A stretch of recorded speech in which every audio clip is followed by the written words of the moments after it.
الحمد لله رب العالمين، والصلاة والسلام على سيد الأنبياء والمرسلين وعلى آله وأصحابه أجمعين। বন্ধুরা আমার, ভাইরা আমার, বিশ্বনবী জনাব মুহাম্মদুর রাসূলুল্লাহ সাল্লাল্লাহু আলাইহি ওয়াসাল্লামের ওফাতের পর পৃথিবীর বুকে নবী আলাইহিস সালাতু ওয়াসসালামের আগমনের দরজা বন্ধ হয়ে গেল। কিন্তু আজ থেকে 1500 বছর পূর্বে বিশ্বনবী জনাব মুহাম্মদুর রাসূলুল্লাহ সাল্লাল্লাহু আলাইহি ওয়াসাল্লাম ওফাতের পর ইসলামের কায়েম প্রসারের দায়িত্ব পড়েন ওলিয়া ওলিয়াদের উপর। বন্ধুরা আমার, ভাইরা আমার, ওলিয়া ওলিয়াদের মধ্যে সুফি নূর মুহাম্মদ নিজামপুর রহমাতুল্লাহ আলাইহি ছিলেন অন্যতম। আজ আমরা আলোচনা করব সুফি নূর মুহাম্মদ নিজামপুর রহমাতুল্লাহ আলাইহির জীবনী সম্পর্কে। মর্দে মুজাহিদ সুফি নূর মুহাম্মদ নিজামপুর রহমাতুল্লাহ আলাইহির শতকের প্রভাবশালী সুফিদের মধ্যে অগ্রগণ্য। তিনি উপমহাদেশের স্বাধীনতা আন্দোলনের বীর মুজাহিদ সাইদ আহমদ শহীদ বেরলভী রহমাতুল্লাহ আলাইহি অন্যতম খলিফা। নূর মুহাম্মদ নিজামপুরে রহমাতুল্লাহ আলাইহি বালাকোট যুদ্ধে সরাসরি অংশগ্রহণ করেন এবং গাজিয়ে বালাকোট উপাধি লাভ করেন। বংশ পরিচয় ইতিহাসবিদদের মতে তার পূর্বপুরুষ ছিলেন ইরানি সুফি বংশোদ্ভূত। কালক্রমে তার আফগানিস্তানের গজনিতে সুলতান হন। গজনির সুলতান বখতিয়ার কুতুব আলমের তিনি সপ্তম উত্তর পুরুষ। কারো কারো মতে নূর মুহাম্মদ নিজামপুরের সঙ্গে হযরত খালিদ বিন ওয়ালিদ রাদিয়াল্লাহু তাআলা আনহু বংশধর খালিদ ইবনে আব্দুল্লাহর যোগসূত্র আছে। উমাইয়া শাসন আমলকালে জনাব আব্দুল্লাহ 664 সালে কাবুলের শাসনকর্তা ছিলেন। আবার কারো মতে তিনি ইরানের সুফি কবি আবু মুহাম্মদ মুসলিউদ্দিন বিন আব্দুল্লাহ সিরাজি শেখ সাদি রহমাতুল্লাহ আলাইহির বংশধর। তিনি আনোয়ারুন নাইরিয়ান গ্রন্থের বর্ণনা মতে শাহ সুফি নূর মুহাম্মদ নিজামপুর রহমাতুল্লাহ আলাইহির পূর্বপুরুষগণ গজনির অধিবাসী ছিলেন। গজনি থেকে বাংলাদেশে আগমনের বহু প্রচলিত ইতিহাস রয়েছে। তা হলো বখতিয়ার নামে গজনির বাদশাহ একজন ছেলে ছিল। বাদশাহ তাকে কুতুবে আলম নামে ডাকতেন। বাল্যকালে বখতিয়ার পিতৃহারা হন। মৃত্যুকালে তার পিতা তাকে তার এক মামা রক্ষণাবেক্ষণে রেখে যান এবং সমস্ত রাজত্ব ধন দৌলত তাকে দিয়ে ওসিয়াত করেন, যদি ছেলে বড় হয় তাহলে সমস্ত রাজত্ব ধন দৌলত ছেলেকে অর্পণ করবে। বখতিয়ার বড় হওয়ার পর তার পিতৃ সম্পত্তি মামার নিকট দাবি করলে তিনি তা দিতে অস্বীকার করেন, বরং তার উপর বিভিন্ন জুলুম অত্যাচার করে তাকে দেশ থেকে তাড়িয়ে দেয়। বখতিয়ার নিরুপায় হয়ে নিজ পুত্র ফিরোজ শাহ ও কন্যা মাইমুনা খাতুন এবং কতক সম্ভ্রান্ত লোককে সঙ্গে নিয়ে দেশ ত্যাগ করে এবং দিল্লির বাদশার নিকট উপস্থিত হন। দিল্লির বাদশাহ রাজপুত্র হিসেবে বখতিয়ারকে খুব সম্মান করল। ফলে বখতিয়ারের ভাগ্য আলোকিত হয়ে গেল। বাদশাহ তার অপরিসীম বুদ্ধিমত্তায় মুগ্ধ হয়ে তাকে গৌর নামক স্থানের বাদশাহিত্ব প্রদান করেন। বখতিয়ার দীর্ঘদিন নিজ দায়িত্ব বহাল থেকে যোগ্যতা ও দক্ষতার পরিচয় দেন। তার যোগ্যতা, দক্ষতা, কর্মপটুতা, কর্মপরায়ণতা স্থানীয় লোকদের ঈর্ষার কারণ হয়। বাচ্চা এই বলে প্ররোচিত করল, তাকে যদি দেশ থেকে বহিষ্কার করানো হয় তাহলে সে এক সময় দিল্লির বাদশাহের ব্যাপারে হস্তক্ষেপ করতে পারে। তাই স্থানীয় লোকজন বাদশাহ তার বিরুদ্ধে ষড়যন্ত্র করে। ফলে তিনি দিল্লিতে বসবাস করা কিংবা স্বদেশে প্রত্যাবর্তন করা কোনোটাই উচিত নয় বলে মনে করে সুদূর নোয়াখালী জেলার দন্দিরা নামক স্থানে চলে আসে। এখানে বখতিয়ার বংশধর খ্যাতি অর্জন করে ফিরোজ শাহ তার বোন মাইমুনা খাতুনকে সেনাপতি সুজা খায়ের সাথে বিবাহ দেন। ফলে মাইমুনাকে কেন্দ্র করে তার বংশ বিস্তার লাভ করে। মাইমুনা খাতুনের গর্ভে মিয়া মল্লিক জন্মগ্রহণ করেন। মিয়া মল্লিকের ঘরে ইব্রাহিম জন্মগ্রহণ করেন। ইব্রাহিমের ঘরে শেখ মুবারক শেখ বাহাদুর জন্মগ্রহণ করেন। শেখ বদ্দু থেকে শেখ আমানুল্লাহ এবং শেখ আমানুল্লাহ থেকে শেখ নাসির মোহাম্মদ জন্মগ্রহণ করেন। তার ঘরে জন্মগ্রহণ করেন শেখ মোহাম্মদ ফানা রহমতুল্লাহ আলাইহি। তিনি শাহ সুফি নূর মোহাম্মদ নিজামপুর রহমতুল্লাহ আলাইহির সদ্য পিতা। সুফি নূর মোহাম্মদ নিজামপুর রহমতুল্লাহ আলাইহির জন্মস্থান জন্মস্থান নিয়ে ঐতিহাসিকদের মধ্যে মত ভিন্নতা দেখা যায়। অধিকাংশের মধ্যে তিনি 1790 খ্রিস্টাব্দে নোয়াখালী জেলার চান্দিরাজ গ্রামে জন্মগ্রহণ করেন। শিক্ষা জীবন তার পিতা শেখ মোহাম্মদ ফানা কোরআন ও হাদিস বিশারদ আলেমে দ্বীন ছিলেন। তার কাছে তিনি প্রাথমিক শিক্ষা লাভ করেন। এরপর নোয়াখালী জেলার বাহমানি এলাকার বিশিষ্ট আলেম ও বুজুর্গ আজিমপুর দায়রা শরীফের সুফি তায়েমের খলিফা শেখ জাহিদের তত্ত্বাবধানে শিক্ষা লাভ করেন। এরপর উচ্চ শিক্ষা লাভের জন্য তিনি ঐতিহাসিক কলকাতা আলিয়া মাদ্রাসা গমন করেন। সেখান থেকে কোরআন হাদিস তাফসীর ফিকহ দর্শন ইত্যাদি বিষয়ে পাণ্ডিত্য অর্জন করেন। নূর মোহাম্মদ আজমি তার গ্রন্থে সুফি নূর মোহাম্মদ নিজামপুরকে চট্টগ্রামের মুহাদ্দিসিনে কেরামের তালিকায় অন্তর্ভুক্ত করেন। কারো কারো মতে আলী মাদ্রাসায় অধ্যয়ন সমাপ্তের পরে তাকে শিক্ষক হিসেবে নিয়োগ প্রদান করে মাদ্রাসা কর্তৃপক্ষ। তাসাউফের তালিম মাদ্রাসা অধ্যয়নের পর তিনি আজিমপুর দায়রা শরীফের গদ্দিনিশিন সুফি সাহেব লাকিতুল্লাহ রহমতুল্লাহ আলাইহির কাছে নকশবন্দিয়া মুজাদ্দিদিয়া তরিকার বয়ান গ্রহণ করে সুফি খেতাব লাভ করেন। এরপর হযরত নবী করিম সাল্লাল্লাহু আলাইহি সাল্লাম কর্তৃক স্বপ্নে আদিষ্ট হয়ে কলকাতায় গিয়ে সৈয়দ আহমদ শহীদ বেরলভী রহমতুল্লাহ আলাইহির কাছে কাদরিয়া সিস্তিয়া নকশবন্দিয়া মুহাম্মদিয়া তরিকায় বয়ান গ্রহণ করেন। আইনায় ওয়াহাসি গ্রন্থে 102 পৃষ্ঠায় বর্ণিত আছে। একাদশ সৈয়দ আহমদ শহীদ 3 মাস কলকাতায় অবস্থান করেন। এ সময় তার প্রভাবে হাজার হাজার মুসলমান সঠিক পথে প্রাপ্ত হন। সিলেটের চট্টগ্রামের দূরান্ত থেকে অনেক মুসলমান আসে এবং তার নিকট বায়াত গ্রহণ করে সত্যিকার অধার্মিক মুসলমান হয়। সৈয়দ মোহাম্মদ আলী শিয়া গ্রন্থে মাসকান আহমদি গ্রন্থে লিখেছেন, প্রত্যেক এলাকা অঞ্চল থেকে অগণিত মুসলমান তার নিকট উপস্থিত হন। শিরক বিদআতে লিপ্ত মুসলমানগণ এবং নাফরমান ও পাপীগণ নিজেদের খারাপ কর্ম থেকে তওবা করে খাঁটি মুমিনের দলভুক্ত হয়। সে সময় চট্টগ্রাম জেলার উত্তর পশ্চিমাঞ্চলে মিরসরাই থানার অন্তর্গত মারিয়াই মিঠানালা গ্রামে জনৈক আলিম মাওলানা সুফি নূর মোহাম্মদ নিজামপুরীকে স্বপ্নে রাসূল পাক সাল্লাল্লাহু আলাইহি সাল্লামের পক্ষ থেকে সুসংবাদ দেওয়া হয় যে আমার আওলাদ সৈয়দ আহমদ এসেছে, তুমি গিয়ে তার হাতে বায়াত করো। অতঃপর সুফি নূর মোহাম্মদ তাড়াতাড়ি কলকাতা আসলেন এবং নবী করিম সাল্লাল্লাহু আলাইহি সাল্লামের সুসংবাদ অনুসারে আমিরুল মুমিনিন হযরত সৈয়দ আহমদ বেরলভী রাহমাতুল্লাহ আলাইহি নিকট বায়াত গ্রহণ করেন।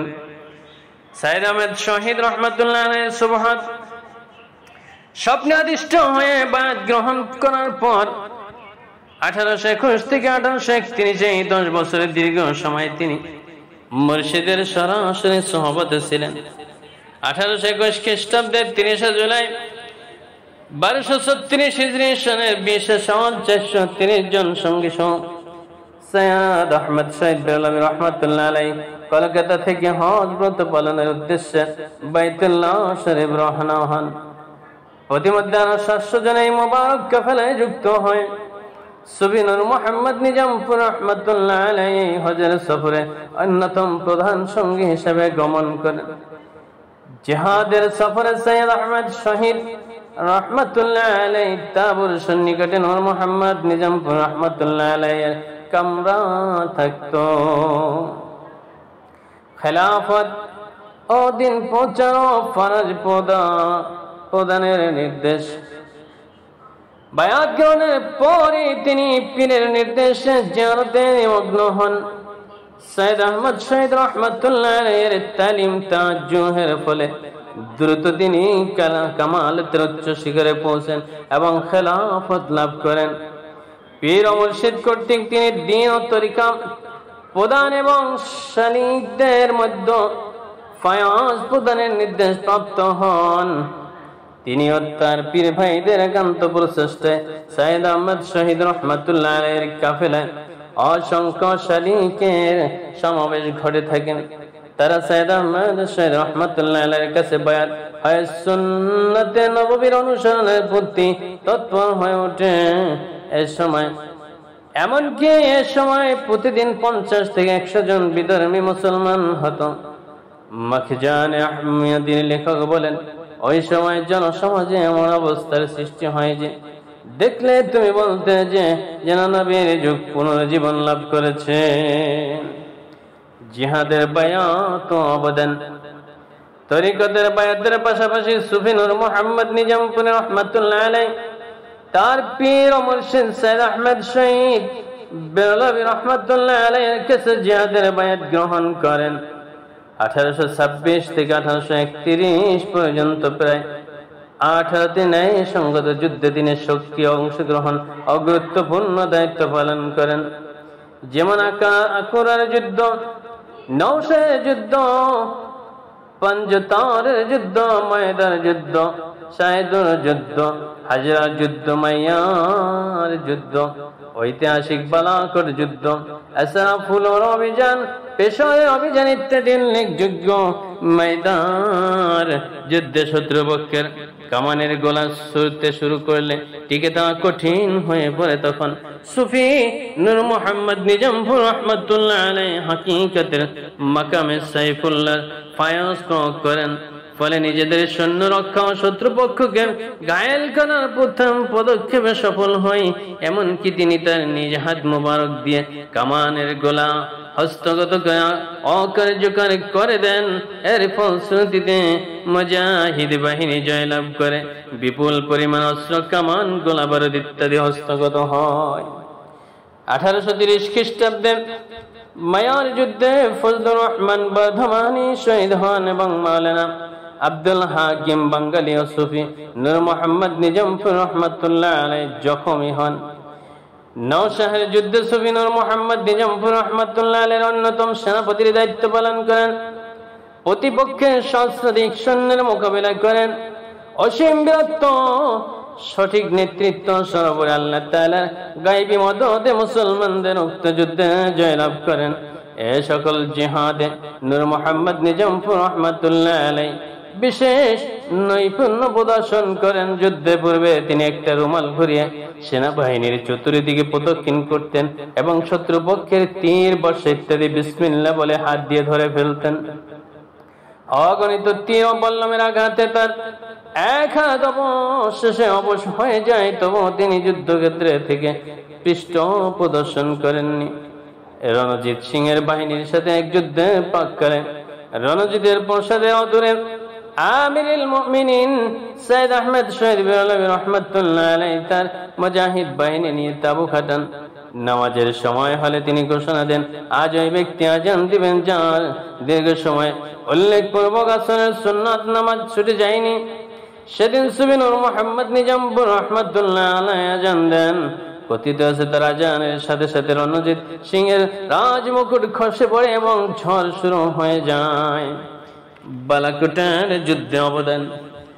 1246 24 জিলকদ জুমাবার মোতাবেক 6 মে 1831 ইংরেজি সালে ঐতিহাসিক বালাকোট প্রান্তরে ইতিহাস খ্যাত বালাকোটের যুদ্ধ সংঘটিত হয়। এ যুদ্ধে সুফি নূর মোহাম্মদ নিজামপুর রহমাতুল্লাহ আলাইহি অনবদ্য ভূমিকা রাখেন। এ যুদ্ধে মুসলমানদের সৈন্য সংখ্যা ছিল মাত্র 300 জন এবং শিখদের সংখ্যা ছিল 20,000। অপর্যাপ্ত রসদ প্রায় অস্ত্রবিহীন 300 মুসলিম মুজাহিদ বাহিনী বিক্রমে যুদ্ধ করে অস্ত্র শস্ত্রে সজ্জিত 20,000 শিখ সৈন্যকে বালাকোট প্রান্তর থেকে প্রায় 6 মাইল দূরে হটিয়ে দেয়। কিন্তু কিছু পাঠানের বিশ্বাসঘাতকতায় অতর্কিত হামলায় মুজাহিদ বাহিনী বিপর্যস্ত হয়ে পড়ে। এক পর্যায়ে মুজাহিদ আজম সাইদ আহমেদ বেরলভী রহমাতুল্লাহ আলাইহি, শাহ ইসমাইল সৈয়দ ওয়ারিস আলী প্রমুখ শাহাদাতের পেয়ালা পান করেন। এমন সংকটকালে সুফি নূর মোহাম্মদ নিজামপুর রহমাতুল্লাহ আলাইহি সেনাপতির দায়িত্ব গ্রহণ করেন এবং তার ইমানি দীপ্ত ভাষণে মুজাহিদ বাহিনীর মনোবল ফিরে আসেন। অতঃপর দুর্নিবার গতিতে যুদ্ধ চলতে থাকে। নূর মোহাম্মদ নিজামপুরে একাই প্রায় 2000 শিখকে হত্যা করেন। তার মোবারক হাঁটুতে একটি গুলি বিদ্ধ হয়ে বের হয়ে যায়, কিন্তু তার কোনো অনুভূতি ছিল না। হাঁটু দিয়ে যখন অজস্র ধারায় রক্ত প্রবাহিত হতে লাগলো এবং সেই পবিত্র রক্তের ধারায় কাপড়ে ভিজে গেল, তখন তিনি অনুভব করতে পারলেন এভাবে অবিরাম যুদ্ধ করার কারণে, অনাহারে থাকার কারণে ক্রমশ দুর্বল হতে থাকেন। তারপর তিনি ময়দান ছেড়ে যাননি। এক পর্যায়ে সারা শরীরে জখম রক্ত প্রবাহিত হতে থাকলে তিনি তরবারি ছেড়ে দিয়ে কবিতার পংক্তিতে আল্লাহ তাআলার দরবারে ফরিয়াদ করেন, বরসুরম আমুদ ওয়ালে বিসায়ার জুদা জমন গুন্দাশদ দৌলত জি কেমিন গোয়ং শমশির তবুয়ান। অর্থাৎ, হে আল্লাহ আমার রব, আমার মাথার উপর অনেক তীর তরবারি এসে পড়েছে, কিন্তু তাতে আমার কোনো খবর ছিল না আল্লাহ। বরং তরবারি আমাকে ঐশী প্রেরণা দেয় যুদ্ধে চালিয়ে যেতেন, কিন্তু আমি যে হীন দুর্বল হয়ে পড়েছি আর যুদ্ধ করতে পারছি না।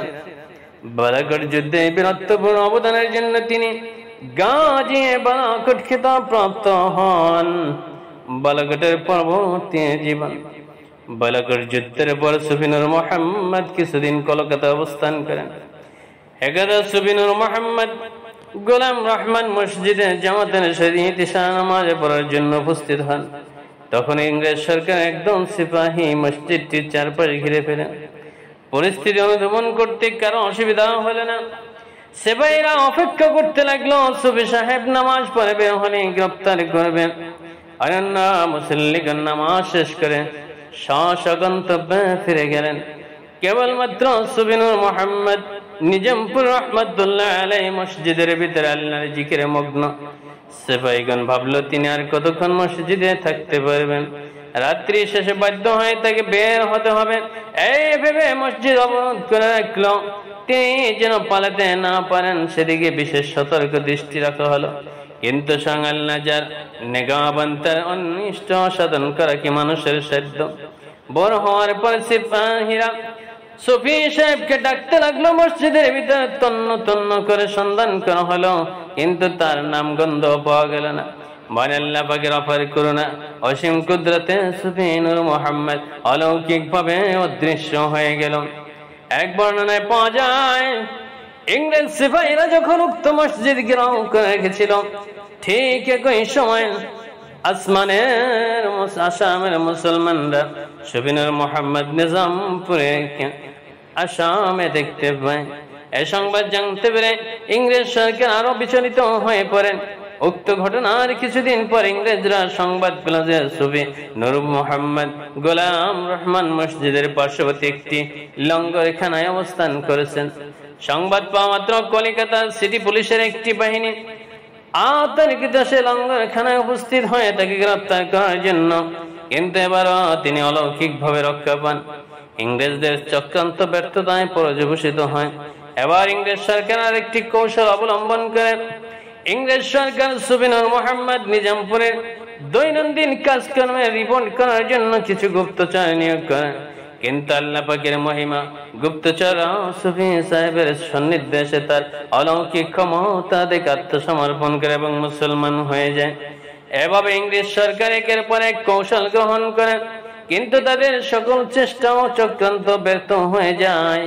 এবার সুফি নূর মোহাম্মদকে হত্যা করার জন্য জনৈক দুষ্কৃতিকারীকে নিয়োগ করে, কিন্তু সে দুষ্কৃতিকারী সুফি সাহেবের কারামত দর্শনে সুফি সাহেবের নিকট আত্মসমর্পণ করে এবং মুসলমান হয়ে যায়।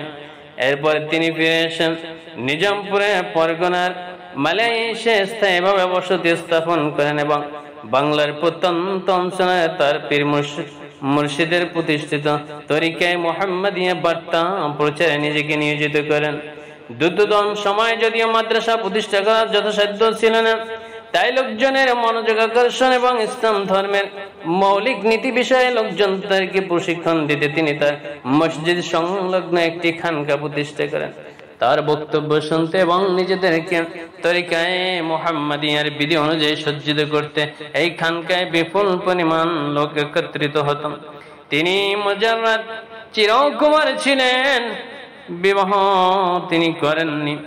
সিলসিলা পরিস্থিতি অবদান বাংলা অঞ্চলে সৈয়দ আহমদ শহীদ রহমাতুল্লাহ আলাইহির দুইজন বিশিষ্ট খলিফা মাওলানা কারামউদ্দিন নিজামপুর রহমাতুল্লাহ আলাইহি ও নূর মোহাম্মদ নিজামপুর রহমাতুল্লাহ আলাইহির সিলসিলার মাধ্যমে বিকাশ লাভ করেন। উক্ত দুই মুবারক সিলসিলার মাধ্যমে দ্বীনের প্রচার প্রসারে অভূতপূর্ব সাফল্য অর্জিত হয়। বিশাল সংখ্যক মানুষ ইসলাম গ্রহণ, ইসলামী তাহজিব তামাদ্দুন ও সুন্নতের ব্যাপক প্রচলন এবং অসংখ্য মসজিদ, মাদ্রাসা, খানকা, ইয়াতিমখানা, হিফজখানা, কিতাবখানা সহ বিভিন্ন দিন ও সামাজিক প্রতিষ্ঠা করে এই সিলসিলা দ্বীন ও দেশের কল্যাণে অসামান্য অবদান রাখে। তিনি খলিফা লাভ করেন। নূর মোহাম্মদ নিজামপুর রহমাতুল্লাহ আলাইহির খলিফাদের মধ্যে সুফি ফতেহ আলী ওয়াইসি বর্ধমানী রহমাতুল্লাহ আলাইহি ছিলেন প্রধান। তিনি কামালিয়াতের উচ্চ পর্যায়ে অধিকারী ছিলেন। তার পিতা সৈয়দ ওয়ারিস আলী বালাকোট যুদ্ধে শাহাদাত বরণ করেন। তিনি রুহানি এভাবে রাসূল পাক সাল্লাল্লাহু আলাইহি ওয়াসাল্লাম এর অহরহ জিয়ারত পেতেন, বিদায় তাকে রাসূলনামা বলা হয়, রাসূলনামা বলা হয়। তিনি উচ্চ পর্যায়ে আশিকে রাসূল ছিলেন। তরিকতের ইমামগণের কাছ থেকে তিনি রুহানি তালিম তারবিয়াত প্রাপ্ত হয়েছিলেন, বিদায় তাকে ওয়াইসি বলা হয়।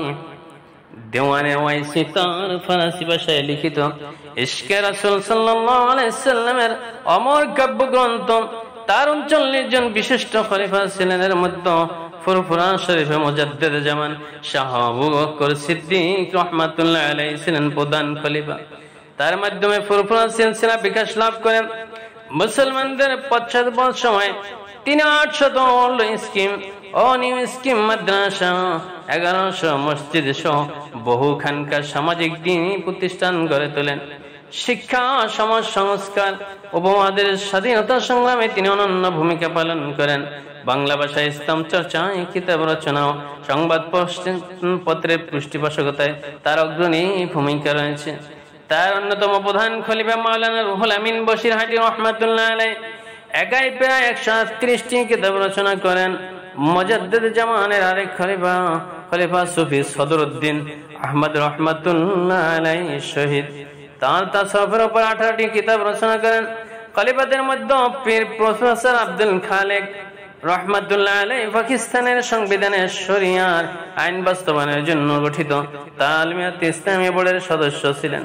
প্রফেসর আব্দুল খালেক রহমাতুল্লাহ আলাইহি তার পীরের নির্দেশে বাংলা ভাষায় সর্ববৃহৎ ও সর্বাধিক তত্ত্ববহুল সিদরাতুল সাইয়্যিদুল মুরসালিনের রচিতা মুজাদ্দিদ জামান রহমাতুল্লাহ আলাইহির অন্যতম প্রধান বিশিষ্ট খলিফা সুফি নিসারউদ্দিন আহমদ রহমাতুল্লাহ আলাইহি, যিনি সারসিনা সিলসিলা প্রতিষ্ঠা করেন। সুফি নিসারউদ্দিন রহমাতুল্লাহ আলাইহি বাংলাদেশের অন্যতম প্রাচীন কামিল মাদ্রাসা সারসিনা দারুস সুন্নাত কামিল মাদ্রাসা প্রতিষ্ঠা সহ বহু মসজিদ, মাদ্রাসা, খানকা, ইয়াতিমখানা প্রতিষ্ঠা, কিতাব ও সংবাদপত্র প্রকাশ বহুমাত্রিক খিদমত করেন। মুজাদ্দিদ জামানের খলিফাদের মধ্যে বহু ভাষাবিদ, জ্ঞান তাফস ডক্টর মোহাম্মদ শহীদুল্লাহ, সোনাকান্দার আব্দুর রহমান হানাফি, যশোরের সুফি তোয়াইজউদ্দিন মাওলানা হাতেম আলী বাগদাদী রহমাতুল্লাহ আলাইহি প্রমুখের মাধ্যমে বহু খিদমত সাধিত হয়, যা এখনো তাদের খলিফা উত্তরসূরিদের মধ্যে জারি আছে। সুফি নূর মোহাম্মদ নিজামপুর রহমাতুল্লাহ আলাইহি অন্যতম খলিফাদের মধ্যে চট্টগ্রামের শাহ আমানুল্লাহ রহমাতুল্লাহ আলাইহি, খান বাহাদুর হামিদুল্লাহ খান রহমাতুল্লাহ আলাইহি, মাওলানা আকরাম আলী নিজামপুর রহমাতুল্লাহ আলাইহির উল্লেখযোগ্য ছিলেন। বিশিষ্ট জনদের মূল্যায়ন ডক্টর মোহাম্মদ আব্দুল্লাহ তারা বাংলাদেশ খ্যাতিমান আরবি গ্রন্থের 23 জন বিশিষ্ট আলিমের নাম উল্লেখ করে। তাদের মধ্যে অন্যতম ছিলেন নূর মোহাম্মদ নিজামপুর রহমাতুল্লাহ আলাইহি, প্রকৃত আলিম আল্লামা নূর মোহাম্মদ আজমি রহমাতুল্লাহ আলাইহি। তার মিশকাত শরীফের বঙ্গানুবাদ প্রথম দ্বিতীয় অধ্যায় বঙ্গে ইলমের হাদিস সম্পর্কিত আলোচনায় সুফি নূর মোহাম্মদ নিজামপুর রহমাতুল্লাহ আলাইহিকে চট্টগ্রামের মুহাদ্দিসিনের কিরামের মধ্যে তালিকাভুক্ত করেন। সর্বশেষ বলা যায় বাংলার এই অঞ্চলে মাওলানা কারামতুল্লাহ জনপুর রহমাতুল্লাহ আলাইহির পাশে সুফি নূর মোহাম্মদ নিজামপুর রহমাতুল্লাহ আলাইহি এবং তার খলিফাগণ নিজেদেরকে তরিকা তথা তরিকায়ে মুহাম্মাদিয়া পৌঁছানোয় গভীরভাবে নিয়োজিত করেন। এছাড়া মাওলানা ওয়ালিয়াত আলী ও ইনায়েত আলী রাজশাহী, মালদায় মাওলানা ইমাম উদ্দিন চট্টগ্রাম সন্দ্বীপে নোয়াখালীতে এবং মাওলানা আব্দুল্লাহ ঢাকায় এই আন্দোলনকে ছড়িয়ে দেন। সুফি নূর মোহাম্মদ নিজামপুরী জিহাদ থেকে চট্টগ্রাম নিজামপুর পরগনা মালিয়াজ গ্রামে ফিরে এসেন। আসাম, কুমিল্লা, চট্টগ্রাম তার পীর সৈয়দ আহমেদ শহীদ বেলবী রহমাতুল্লাহ আলাইহির আধ্যাত্মবাদ প্রচার করেন। সৈয়দ আহমেদ রহমাতুল্লাহ আলাইহির একনিষ্ঠ অনুসারী হিসেবে তার অন্তর্গত গুণ পবিত্র চরিত্র আদম্য সাহস নূর মোহাম্মদ নিজামপুরে তার ইন্তিকালের আগ পর্যন্ত তরিকায়ে মুহাম্মাদিয়া নিয়োজিত রেখেছেন।